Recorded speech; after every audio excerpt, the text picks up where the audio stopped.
बहुत समय पहले एक छोटे से गांव में एक गरीब किसान रहता था। उसका नाम रामू था।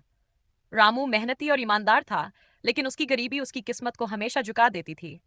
एक दिन खेत में काम करते हुए उसे जमीन में कुछ चमकता हुआ दिखा। उसने जल्दी से मिट्टी हटाई और पाया कि वहां एक सुंदर मटकी दबी हुई थी। रामू ने मटकी उठाई और ध्यान से देखा। वह साधारण मटकी नहीं लग रही थी।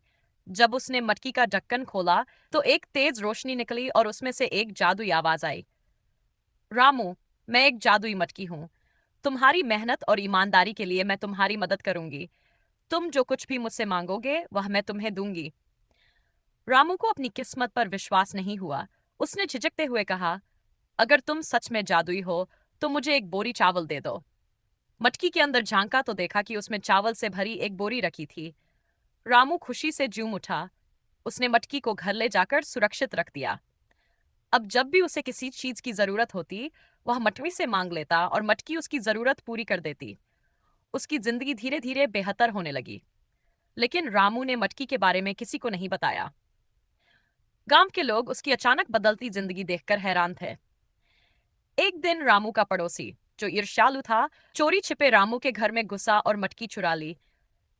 पड़ोसी ने सोचा कि वह मटकी से अनगिनत दौलत मांगेगा।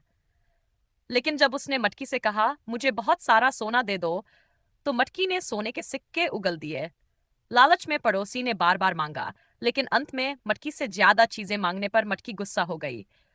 उसने पड़ोसी से कहा, लालच बुरी चीज है, अब तुम्हें इसकी सजा मिलेगी। मटकी ने सारे सोने को गायब कर दिया और पड़ोसी को गांव के बीचों बीच छोड़ दिया।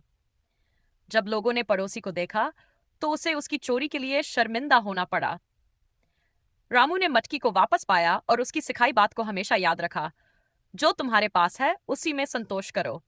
वह मटकी का इस्तेमाल सिर्फ जरूरतमंदों की मदद के लिए करने लगा। जल्द ही उसका गांव खुशहाल और समृद्ध हो गया।